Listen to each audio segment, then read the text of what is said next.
Bonjour mes amis, vous qui me suivez sur ma chaîne YouTube. Alors j'ai le plaisir de passer ce moment encore aujourd'hui avec vous. J'espère que vous allez bien. En tout cas ici à La Réunion, c'est toujours l'hiver, mais il fait un temps splendide. on s'en plaint pas. Voilà, nous sommes aujourd'hui toujours dans notre série à la découverte du cœur du Père. C'est la vidéo 87, si je ne me trompe pas. Et nous sommes toujours dans l'évangile de Jean, l'évangile qui nous parle beaucoup du Père. Jean a une relation privilégiée, non seulement avec Jésus, mais aussi avec le Père. Et nous sommes aujourd'hui dans le chapitre 13, nous commençons le chapitre 13, le verset 1. Alors, je vous lis ce verset. Avant la fête de Pâques, Jésus, sachant que son heure était venue de passer de ce monde au Père, et ayant aimé les siens qui étaient dans le monde, mit le comble à son amour pour eux. La série, c'est sur le Père. Il y a beaucoup à dire sur Jésus dans ce verset, mais je me limite à ce que je peux apprendre de ce verset concernant le Père. Et ici, je découvre une phrase qui m'interpelle, qui m'intéresse. Il dit, Jésus, sachant que son heure était venue de passer de ce monde au Père. C'était une heure qui certainement apportait une excitation, mais aussi qui allait demander une adaptation. Alors déjà, pour le voyage aller, du ciel sur la terre, ça a demandé une grande adaptation. Jésus étant l'égal du Père, dans une ambiance de pureté de la présence du Père, tout d'un coup maintenant doit s'humilier et doit se retrouver dans un monde sale qui n'est pas son monde à lui, mais qui deviendra son monde parce qu'il a l'être humain à sauver dans ce monde. Maintenant, Jésus, lui qui a dû s'adapter pour venir parmi les hommes, maintenant est confronté à la possibilité de retrouver son Père. S'il y a une chose que j'ai appris dans cette recherche de cette relation entre le Père et Jésus qui nous permet moi aussi d'enrichir ma relation avec le Père en tant que son fils, son enfant, c'est qu'il y avait une très grande affinité, intimité qui existait entre le Père et le Fils. Le Père lui manquait à Jésus. Quand il avait la possibilité de s'échapper de la foule, Jésus montait dans la montagne la nuit. Et là seul, il priait. Il priait qui? Il priait, oui, Dieu, l'Éternel, c'est vrai. Il priait son Père. Son Père lui manquait. La présence du Père lui manquait. On peut le comprendre. L'affection d'un enfant qui aime son Père et qui aujourd'hui se trouve à distance du Père et bien qu'on peut s'appeler par téléphone, bien qu'on peut se voir peut-être par vidéoconférence, c'est pas pareil. C'est pas la même chose que retrouver la personne qu'on aime. Et voilà que on voit que dans cette montagne, Jésus retrouvait une communion en quelque sorte avec son Père, mais c'était pas la même chose que d'être dans sa présence au ciel. Et voilà que lui, dans son état de languir après le Père, il sait qu'il n'est plus très loin. Le voyage retour se prépare. Tout cela, ça me ramène à des souvenirs de quelque chose que j'ai vécu pendant 2 ans. J'avais à l'époque 19 ans et un jeune homme qui a grandi catholique, avec une expérience de Dieu très forte à l'âge de 15 ans. J'avais cet appel, une vocation, j'en étais convaincu dès cette expérience de 15 ans que j'allais servir Dieu avec ma vie. Et dans mon éducation, ma seule vraie possibilité, c'est de devenir prêtre. Et c'est pour ça qu'à la fin de mes années secondaires, mes années de lycée, je suis rentré au grand séminaire. Et là, le séminaire que j'ai intégré était à plus de 60 kilomètres de la grande ville, dans les montagnes, éloigné d'un peu de tout, isolé. Et pendant de longs mois, j'étais coupé du monde que je connaissais. J'étais avec 80 autres séminaristes et c'était vraiment des moments très, très forts qu'on vivait. Ça a été formateur pour moi dans ma vie chrétienne. Mais j'étais coupé pendant des mois de ma famille, de mes amis, de mon environnement, coupé du monde dans lequel j'avais grandi. Et quand je devais revenir, je prenais à plusieurs reprises le train pour rentrer sur la ville de Sydney. Et assis dans le train, je regardais tout autour de moi. Et ça me faisait une drôle d'impression. Ça me donnait l'impression de retrouver un monde dont je faisais plus partie. Et pourtant, j'étais là, entouré des choses que j'avais toujours connues. Dans ma famille, avec quelques amis, avec des choses, des points de repère, c'est vrai, mais finalement, j'ai compris que le monde, lui, n'avait pas changé. Mais moi, j'avais changé par rapport à lui. J'imagine que Jésus qui remontait vers le Père n'était plus le même, que son expérience sur la terre l'avait aussi marqué, qu'il est descendu, la parole faite chair, mais il est remonté, l'agneau immolé. Ses expériences sur la terre, ces 33 ans d'être éloigné du Père, l'ont certainement marqué. J'imagine que, en remontant vers le Père, ce ciel qu'il a connu depuis l'éternité, le trône, les anges, cette gloire, tout lui paraissait différent maintenant, à cause de ce qu'il avait vécu. Et là, je crois que ces retrouvailles avec le Père a dû être un moment tellement intense,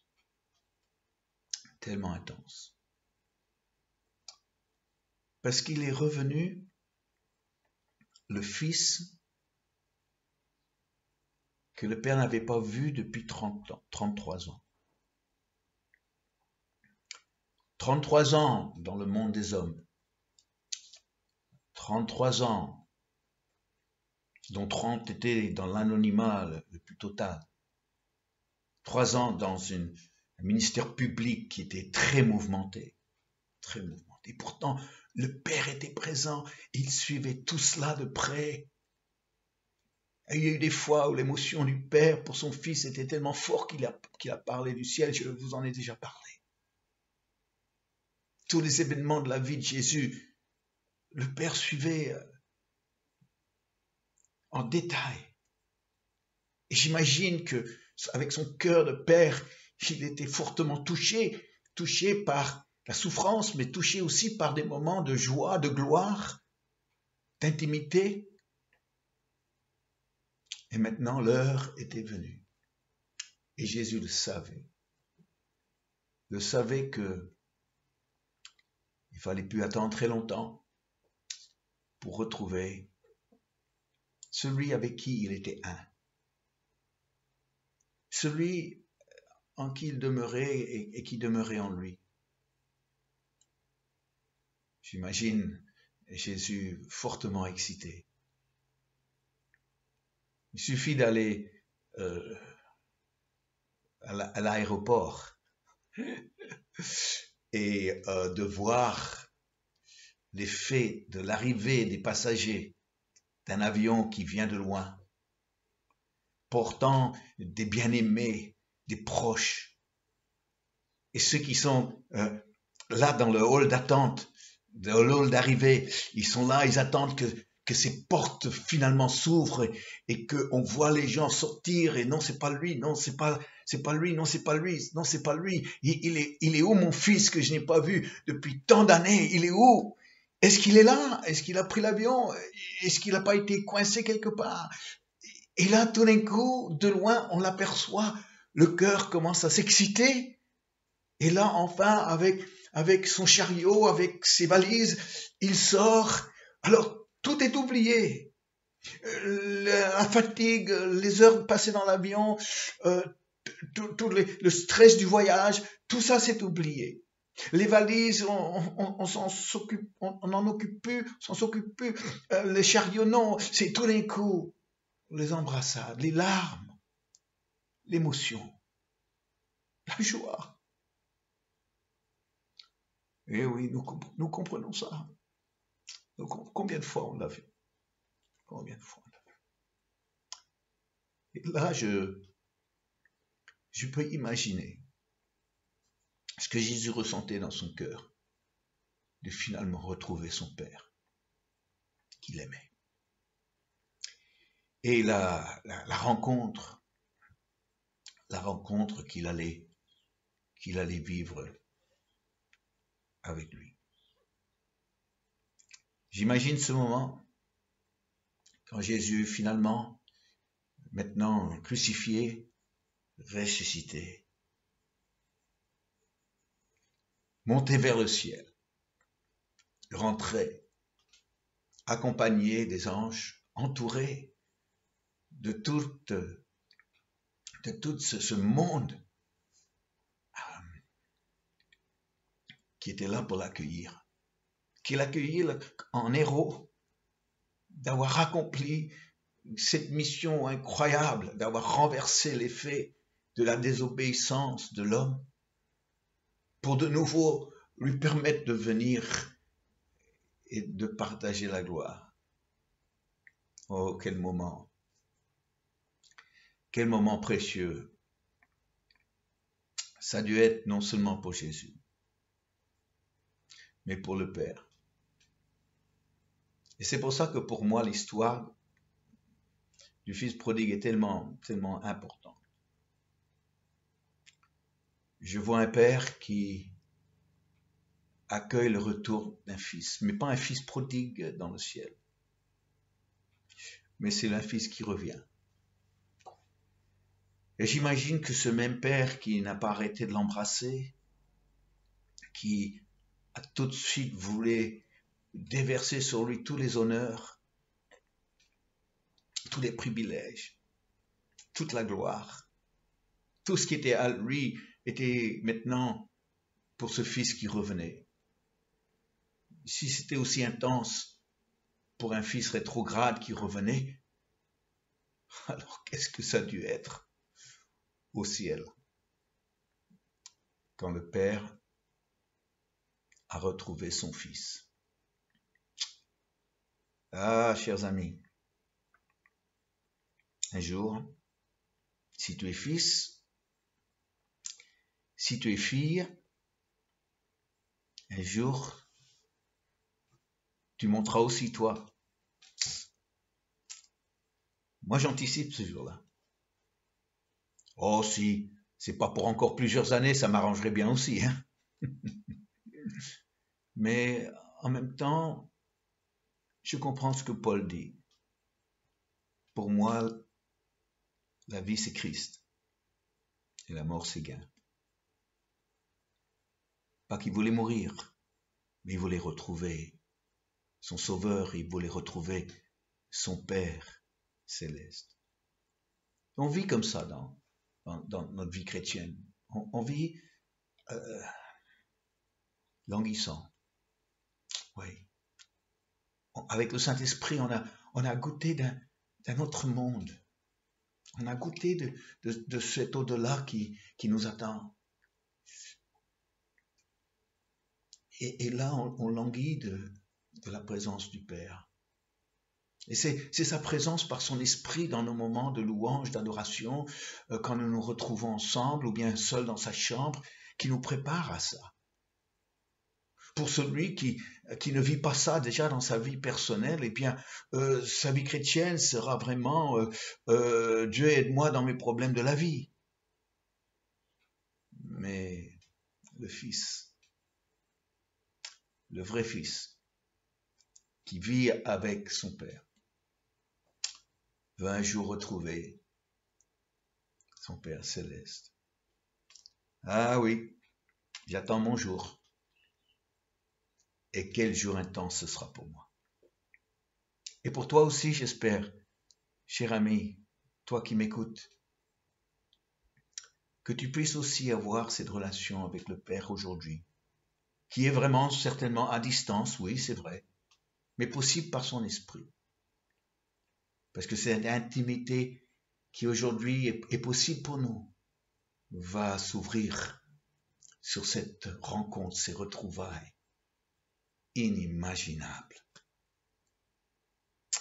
Alors aujourd'hui, je suis dans l'avant-goût de ça. Je suis dans l'avant-goût de ça. Et c'est une façon merveilleuse de vivre sa vie. Les choses retrouvent leur propre priorité quand on vit ça. Comme je dis souvent, les pieds sur terre, mais le cœur au ciel. Alors, en pensant à ce jour-là, on peut toujours chanter un chant qu'on a déjà plusieurs fois chanté. Chant de Dan Boutem. Père, je viens devant toi humblement. Mon cœur veut te louer. Alors là, j'ai commencé trop, excusez-moi. Père, je viens devant toi humblement. Mon cœur veut te louer. Père, je t'aime, car tu m'as racheté. Mon cœur veut t'adorer. Conduis-moi dans ta présence. Guide-moi vers la gloire. Je voudrais voir ta face, ô Dieu, être près de toi. Conduis-moi dans ta présence, guide-moi dans ta gloire. Je voudrais voir ta face, ô Dieu, être près de toi. Combien c'est vrai. Combien c'est vrai. Allez prier avec moi ce matin, avant de se quitter. Père, en parlant, en partageant avec mes amis de cette façon-là, mon cœur est bouleversé. J'anticipe encore aujourd'hui ce jour, glorieux, merveilleux. Mon amour pour toi est plus important que tout le reste. Mon amour pour toi, Père, mon amour pour toi, Jésus, sont plus importants. Le reste est secondaire. Et aujourd'hui, le jour où je te verrai face à face, ce sera le plus beau jour de mon existence. J'anticipe ce jour. Je te remercie pour ton esprit, Père, parce que c'est ton esprit qui me donne cet avant-goût, qui me prépare à ce jour. Et là, quand je pense pour l'éternité, je contemplerai ta face. Merci, Père. Père, il n'y a pas plus beau sur cette terre que d'être dans l'attente de ce jour. Merci. Père, je t'aime. Père, nous t'aimons. Amen. Merci d'avoir passé ce moment avec moi encore. Important. Oui. Alors, je vous souhaite vraiment une très belle journée. Et à très bientôt pour encore partager ensemble sur le Père Céleste. Au revoir.